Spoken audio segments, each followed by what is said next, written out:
हर बार video start करते समय मैं एक पॉजिटिव एटीट्यूड के साथ वीडियो प्रेजेंट करती हूँ, कुछ नया करने की कोशिश करती हूँ जिसे कि लोग पसंद कर रहे हैं और धीरे धीरे उसके बारे में काफ़ी जानकारी आपको शेयर की जा रही है। और वीडियो में काफ़ी वैरायटी रखी गई है, जैसे कि आप कह सकते हैं कि ऑल इन वन, एक छत के नीचे सारी सुविधाएं। मैं बार बार ये बोलती हूँ, इसमें थ्योरी है, प्रैक्टिकल है, बेसिक इंफॉर्मेशन है एग्जाम रिलेटेड, साथ ही साथ आंसर की है, क्वेश्चन पेपर है और ट्यूटोरियल्स है, ताल है, सब कुछ है। भरतनाट्यम रिलेटेड ट्यूटोरियल्स रहेंगे, बाकी डांस से रिलेटेड सारी जानकारी रहेगी। लेकिन इतना पॉजिटिव एटीट्यूड होने के बावजूद भी इस बार काशी हिंदू विश्वविद्यालय में जो कुछ भी हो रहा है 2023 के एडमिशन प्रोसेस में, जो कि बहुत ही बेकार है और इससे सारे स्टूडेंट्स के ऊपर बहुत बुरा असर पड़ा है। क्योंकि YouTube पे कुछ दिन पहले एक वीडियो वायरल हुआ जिसमें काफ़ी लोगों ने ये शेयर किया कि हमारे मार्क्स कट जा रहे हैं। तो ये हमें पूरी तरीके से लगा ये फेक है, समझ में नहीं आ रहा था कि एक्चुअली हो क्या रहा है। तो रस सिद्धांत पढ़ाने से पहले आपको ये इन्फॉर्मेशन मैं शेयर करना चाहती हूँ कि मेरा एक्सपीरियंस कैसा रहा। जब मैंने इस वीडियो को देखा, फिर हम लोग CUET के वेबसाइट पे जाके हम लोगों ने मेल किया। मेल करने के बाद जब वहां से मैसेज आया, उसमें ये लिखा हुआ था कि सिर्फ एग्जाम कंडक्ट कराने का काम हमारा होता है, बाकी चीजें यूनिवर्सिटी के अपने रूल्स एंड रेगुलेशन के तहत आती है। फिर हम लोगों ने यूनिवर्सिटी में जब कॉल किया तो पता चला कि फैकल्टी ऑफ परफॉर्मिंग आर्ट्स में जो आपको मार्क्स मिल रहे हैं, उन सारे मार्क्स को जोड़कर मेरिट लिस्ट तैयार की जा रही है। वो 600 से 650 के बीच में practical, viva, theory, general test लेके हो रहा है। लेकिन जब बात आ रही है सोशल साइंस और आर्ट सब्जेक्ट की, जिसमें अदर लैंग्वेज है, फिलॉसफी है, एंशियंट इंडियन हिस्ट्री है और सोशल स्टडी रिलेटेड सब्जेक्ट है, तो उन स्टूडेंट्स के साथ इतनी नाइंसाफी हो रही है कि जिसके बारे में कि आधे लोगों को पता है, आधे लोगों को नहीं पता है। लेकिन ये 100% सही है, क्योंकि फैकल्टी ऑफ परफॉर्मिंग आर्ट्स के अलावा मैंने कल फैकल्टी ऑफ आर्ट्स में फ़ोन किया। वहाँ पे डायरेक्ट कॉल करने पे ये पता चला कि एक स्टूडेंट अगर 5 सब्जेक्ट में भर रहा है तो उसमें से सिर्फ 2 सब्जेक्ट में एक जनरल टेस्ट और 5 सब्जेक्ट में से एक सब्जेक्ट, और उसका सिर्फ 50% नंबर ऐड होगा, बाकी नंबर का कोई मतलब नहीं है। मतलब मेरिट तैयार करते समय आपके आधे नंबर को माइनस कर दिए जा रहे हैं। आप अगर 4 सब्जेक्ट ले रहे हैं, 5 सब्जेक्ट ले रहे हैं, लेकिन उस सब्जेक्ट को लेने का कोई बेनिफिट आपको नहीं मिलेगा। आपका सिर्फ जनरल टेस्ट और साथ ही साथ जो कोई एक सब्जेक्ट है उसका 50% मार्क्स जोड़ा जाएगा। फॉर एग्जाम्पल, किसी को अगर मान लीजिए हिस्ट्री में 200 में 199 मिला है तो उसका हाफ किया जाएगा, 200 में 200 मिला है तो उसका हाफ किया जाएगा। लेकिन आपका जो जीके है यानी जनरल टेस्ट वाला पोर्शन है, उसका पूरा नंबर लिया जाएगा। और ये सिर्फ और सिर्फ काशी हिंदू विश्वविद्यालय में हो रहा है। मतलब आप कितना भी नंबर ले ले, कितने भी सब्जेक्ट ले ले, काउंट सिर्फ 2 होगा। ये 100% सही है ये खबर। इसके लिए लोगों को एप्लीकेशन देना चाहिए, इसका प्रोटेस्ट करना चाहिए, क्योंकि जो नंबर मिल रहा है एटलीस्ट उसे तो ऐड करना चाहिए। फैकल्टी ऑफ परफॉर्मिंग आर्ट्स में तो ऐसा कुछ नहीं हो रहा है। फिर हम लोगों ने इलाहाबाद विश्वविद्यालय, लखनऊ में पता किया, वहां पे आपको जितने मार्क्स मिल रहे हैं उसके हिसाब से मेरिट तैयार हो रही है। तो इसमें कोई फेक न्यूज नहीं है। ये एडमिशन प्रोसेस गलत है और इस गलत की वजह से काफी अच्छे टैलेंटेड स्टूडेंट्स को चांस नहीं मिलेगा। क्योंकि हम सब यही जानते हैं कि जब एक सब्जेक्ट में हमें आगे बढ़ना है तो उस सब्जेक्ट को हम इंटर में ही सिलेक्ट कर लेते हैं 11th-12th में, फिर उसको आगे लेके ग्रेजुएशन, मास्टर्स और PhD करते हैं। जब एक टीचर खुद एक सब्जेक्ट में परफेक्ट नहीं होगा तो वो दूसरे को कैसे टीचिंग प्रोसेस बताएगा या कैसे टीच करेगा। तो एटलीस्ट स्टूडेंट्स को इसके लिए एप्लीकेशन देना चाहिए और इसके लिए जो प्रोसेस है, लीगल प्रोसेस है, उसके तहत ये बताना चाहिए कि एटलीस्ट जो नंबर मिला है उसे तो आप पूरा कराइए। फिर आप 5 टेस्ट क्यों करा रहे हैं, 5 सब्जेक्ट का क्यों करा रहे हैं, जब आपको सिर्फ एक जनरल टेस्ट और एक सब्जेक्ट का आपको हाफ लेना है 50%। तो ये कोई वायरल, कोई फेक न्यूज नहीं।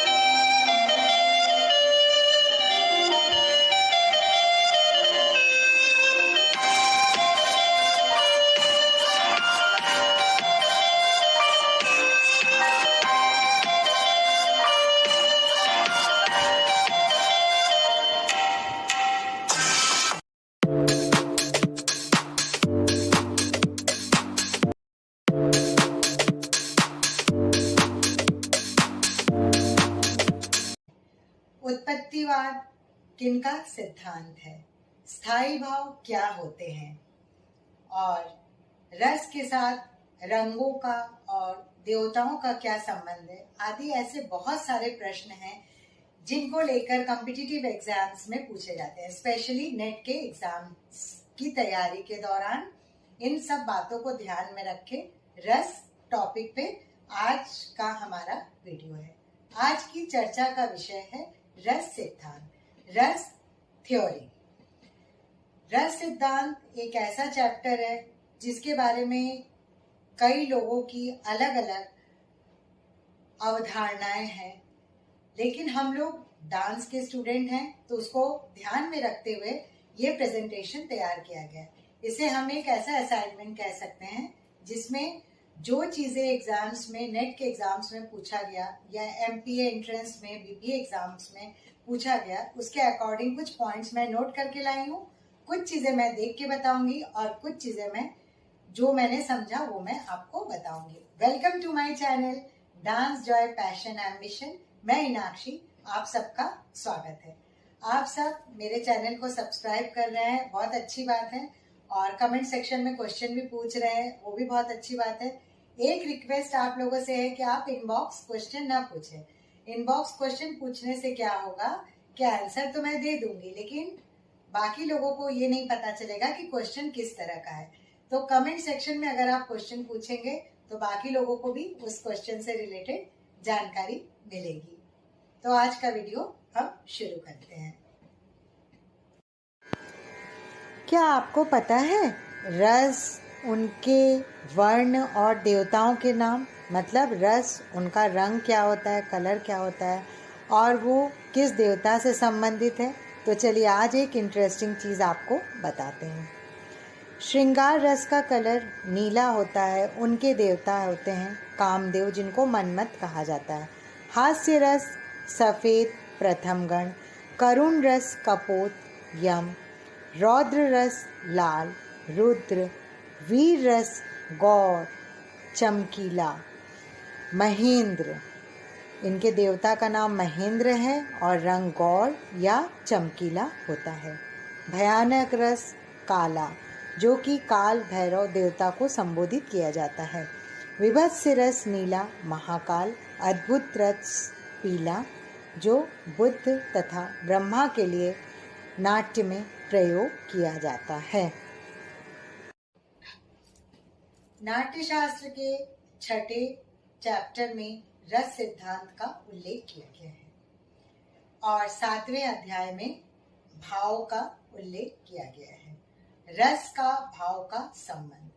अब रस की उत्पत्ति कैसे हुई, उसका सिद्धांत कैसे स्टार्ट हुआ, उसके बारे में इंट्रोडक्शन नाट्यशास्त्र में ये बताया गया है कि भरत मुनि को ऋषिगण रस से संबंधित 5 प्रश्न पूछते हैं, जिसमें निरुक्ति, संग्रह, कारिका तथा नाट्य संग्रह का विवरण और उसमें भावों का क्या प्रयोग है। तो इन सभी प्रश्नों का उत्तर देते हुए भरत मुनि उनको ये बताते हैं कि रस क्या है, उसके स्थायी भाव क्या होते हैं, उनका रंग वर्ण देवताओं से क्या संबंध है, इन सब का डिटेल में उल्लेख किया गया जो कि नाट्यशास्त्र में बताया है भरत मुनि ने। यहाँ पे जो ये ब्रीफ इंट्रोडक्शन है वो कॉम्पिटिटिव एग्जाम्स को ध्यान में रखते हुए तैयार किया गया है। तो इसमें खाली मेन चीजों को बताया जाएगा, बहुत ज्यादा डिटेल में नहीं, वो आप बुक में पढ़ सकते हैं, काफी अच्छी तरीके से नाट्यशास्त्र में दिया हुआ है। अब ये भरत मुनि का कहना है कि रस सिद्धांत बहुत पहले से नाट्य में प्रयोग हो रहा था, लेकिन रस सिद्धांत का संबंध हमारे आम जीवन से हर वक्त जुड़ा हुआ है। जैसे एक मान लीजिए आप वैज्ञानिक तौर पे अगर रस क्या है उसकी डेफिनेशन पूछी जाए तो हम कहेंगे वैज्ञानिक तरीके से जिस चीज को छुआ जाए, महसूस किया जाए, स्मेल किया जाए, मतलब टच है, जो भी फीलिंग्स है, सुनना है, मतलब उसको आप वैज्ञानिक तरीके से आप उसे रस कह सकते हैं। अब आयुर्वेद में क्या है रस?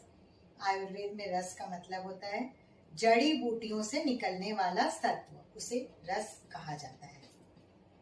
अब चले आते हैं खाने के संदर्भ में, वहां पे भी हम रस देखते हैं। जैसे कि टेस्ट की बात होती है तो ये हमको पता है कि तीखा, खट्टा, मीठा, नमकीन, कड़वा, कसैला, ये भी रस है। लेकिन यहाँ पे हम लोग डांस के स्टूडेंट हैं, जो डांस, ड्रामा और थिएटर के स्टूडेंट हैं, उनके लिए रस क्या है? रस एक ऐसा माध्यम है, मतलब जब कोई परफॉर्म कर रहा है, उसको देखते हुए वो अपनी प्रतिभा के बल पे स्टेज पे जो कुछ भी परफॉर्म कर रहा है, उससे जब दर्शक या तो प्रसन्न होते हैं या दुखी होते हैं या हंसते हैं या उनके अंदर कोई इमोशंस, इजी लैंग्वेज में बोले तो कोई इमोशंस जैसे जैसे वो इमोशंस बिल्ड होता है, तो उसे हम रस कहते हैं। जब रस की अनुभूति, मतलब भरत मुनि का कहना है कि नाट्य काव्य को देखकर या काव्य को सुनकर या फिर डांस को देखकर अगर हमें कोई फीलिंग्स नहीं आ रही है, कोई इमोशंस नहीं आ रहे हैं, तो रस की सार्थकता सिद्ध नहीं होती है। जब दर्शक के मन में कोई भावनाएं जागृत हो रही हैं, तो इसका मतलब है कि वह रस की अनुभूति कर रहा है। अब हम कुछ पॉइंट्स इससे संबंधित नोट कराते हैं, इसको आप ध्यान से सुनिएगा कि भरत मुनि के अनुसार जब नाट्य शास्त्र में रस की रचना हुई तो उसमें ब्रह्मा जी ने अथर्ववेद से रस को ग्रहण करके नाट्य की रचना में इसको दृष्टि के रूप में बहुत इम्पोर्टेंट माना। इसी के अभिप्राय में नाट्य को रसाश्रय कहा जाता है। अब हमने जो कहा वही चीज इसमें भी बताते हैं कि जैसे मान लीजिए नट यानी जो स्टेज पे परफॉर्म कर रहा है, जैसे नट अपना कोई एक दुखद पात्र को परफॉर्म कर रहा है तो उसे देख के दर्शकों को रोना आना चाहिए। अगर वो कॉमेडी कर रहा है, जैसे हमने रूपक में बताया था कि भाण है, वो अगर कॉमेडी कर रहा है तो उसे देख के हंसी आनी चाहिए। अगर कोई श्रृंगार रस प्रधान चल रहा है परफॉर्मेंस, जैसे वृक्ष कटिकम है, अभिज्ञान शाकुंतलम है, मेघदूतम है, तो उसमें अगर कोई श्रृंगार रस का प्रसंग आ रहा है तो उसे देख के दर्शकों के मन में वैसी फीलिंग या वैसी भावनाएं आनी चाहिए। ये हो गया रस थ्योरी, जिसे कि हम सिंपल लैंग्वेज में कह सकते हैं। रस में 3-4 चीजें सबसे प्रमुख होती हैं जिनको कि क्रमबद्ध रूप में समझना पड़ता है, जैसे स्थायी भाव, विभाव, अनुभाव, संचारी भाव। नाट्य शास्त्र के अनुसार रसों की संख्या 8 मानी गई है, लेकिन हिंदी काव्य शास्त्र और अन्य शास्त्रों विद्वानों में मतभेद है।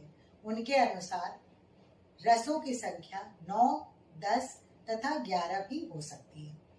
हम लोग डांस के स्टूडेंट हैं तो हम लोग बेसिक तौर पे 9 रस को लेके चलेंगे, और नाट्य शास्त्र को जब भी पूछा जाएगा नाट्य शास्त्र से रस का संबंध, तो उसमें हम 8 का बताएंगे। अब उनका क्रम क्या है, तो हमेशा ये क्वेश्चन नेट में पूछा जाता है आगे पीछे करके। क्रम हम ऐसे बताएंगे: श्रृंगार, हास्य, करुण, रौद्र, वीर, विभत्स, भयानक और जुगुप्सा। ये हो गया शांत रस। 9वें रस के रूप में शांत रस को माना जाता है, लेकिन भरत मुनि शांत रस को एक रस नहीं मानते हैं।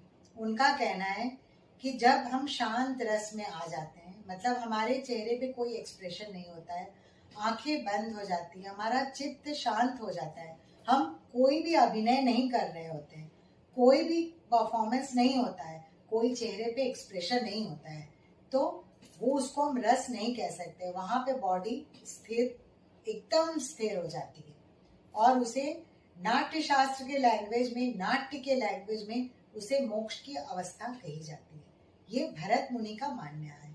लेकिन उसके साथ साथ जब हम रस निष्पत्ति का सिद्धांत पढ़ेंगे तो उसमें उत्पत्तिवाद है, अनुमितिवाद है, मुक्तिवाद है, अभिव्यक्तिवाद है, तो उनमें विचारों में मतभेद है।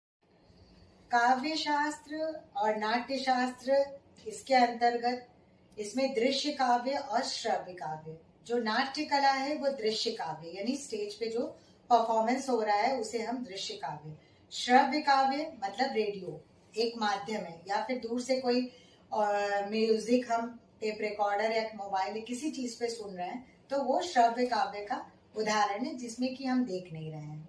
इसमें रस को काव्य की आत्मा कहा गया है, और इसका संबंध जब हम दृष्टि से लेते हैं तो इसे रसजा दृष्टि या भावजा दृष्टि के संदर्भ में इसे हम प्रस्तुत करते हैं, समझते हैं और इसको हम सीखते हैं। ठीक है, हम एकदम आपको किताबी लैंग्वेज में नहीं बताएंगे, उसको हम इजी लैंग्वेज में इसलिए बता रहे हैं कि उसको प्रेजेंट करने का तरीका आपका अपना होगा, क्योंकि बड़े क्लास में आपके लिखने के तरीके पे डिपेंड करता है कि आपके मार्क्स कैसे मिलेंगे। ये जो मेरा असाइनमेंट तैयार है, ये मेरा अपना बनाया हुआ है, जिसमें बुक, सेमिनार और सारी चीजों को दिया गया है। अब इसमें टेक्निकल चीजें क्या पूछी जाती हैं, जैसे पूछा जाता है कि नेट में क्वेश्चन आया, क्वेश्चन जैसे आया हुआ था, दर्शकों के मन में रस को उत्पन्न करना क्या है, परम लक्ष्य है, परम ज्ञान है, मोक्ष है, क्या है? तो दर्शकों के मन में रस को उत्पन्न करना ही तो हमारा लक्ष्य है, ये ज्ञान या मोक्ष और दूसरी चीज नहीं हो सकती है ना। हर उस चीज को रस कहा जाता है जिसे महसूस किया जा सकता है। जैसे हम वेस्टर्न थिएटर की बात करें तो वेस्टर्न थिएटर के संदर्भ में जब हम लोगों ने वर्कशॉप अटेंड किया तो इस चीज को हमने महसूस किया कि वो रस वर्ड यूज नहीं कर रहे हैं, लेकिन वो भी तो सारे इमोशंस को कैच कर रहे हैं ना, फीलिंग्स, लव है, एंगर है, ये सारा क्या है, ये रस ही तो है। इसके अलावा लाफ्टर थेरेपी है, जिसमें हंसना है, आकाश की तरफ देखना, आश्चर्य है, विस्मय है। जैसे कोई भयानक सा हमने सीन देखा, देखने के बाद हमें डर लगता है, हम पीछे हटते हैं, गुस्सा आता है तो हमारे चेहरे का एक्सप्रेशन एकदम चेंज होता रहता है। तो ये वेस्टर्न थिएटर में भी सेम होता है, बस उनकी लैंग्वेज में और हमारी लैंग्वेज में फर्क होता है। अब चले आते हैं कि आनंद रस, आनंद रस किसे कहा जाता है, ये भी क्वेश्चन पूछा गया। तो संगीत, कला, नृत्य, इन सबों के द्वारा जिस रस की उत्पत्ति होती है उसे आनंद रस कहा जाता है। अब भक्ति या मोक्ष के संदर्भ में रस की परिभाषा क्या है, तो जब एक साधु या कोई तपस्वी है वो भक्ति में लीन हो जाता है, उसका ध्यान किसी चीज में रहता नहीं, वो सारी चीजें आसपास तपस्या करते हुए सब कुछ भूल जाता है और वो अपने लक्ष्य को पा लेता है, तो उसे ही कहा जाता है, उसका मोक्ष है और उसे ही वो भक्ति रस की प्राप्ति मानी जाती है। मतलब जिस चीज का स्वाद लिया जाए, जिसे महसूस किया जाए, वही रस है। अब उपनिषद में चले आते हैं। उपनिषद में रस को आत्मानंद भी कहा गया है, मतलब रस, किसी चीज को देख के उपनिषद के संदर्भ में हम कह सकते हैं कि जब आनंद की अनुभूति होती है तो उसे हम रस कहते हैं। अब एक क्वेश्चन है जिसको आप नोट कर लीजिए। मूल रूप से हम लोगों ने कहा कि रस 8 होते हैं, लेकिन जैसे प्राइमरी कलर होते हैं 2-3 तरह के, 4 तरह के, उसी तरह से इसमें रस मेन होता है 4, और जिससे कि आपके विभिन्न रस बने। जैसे मेन रस 4 क्या क्या हुआ, श्रृंगार, रौद्र, वीर तथा विभत्स। हास्य रस श्रृंगार रस से उत्पन्न होता है, करुण रस रौद्र रस से उत्पन्न होता है, अद्भुत रस वीर रस से उत्पन्न होता है, और भयानक रस विभत्स रस से उत्पन्न होता है। अब बात ये आती है कि 8 रस तो हो गए, 9वें रस की शुरुआत कहाँ से मानी जाती है?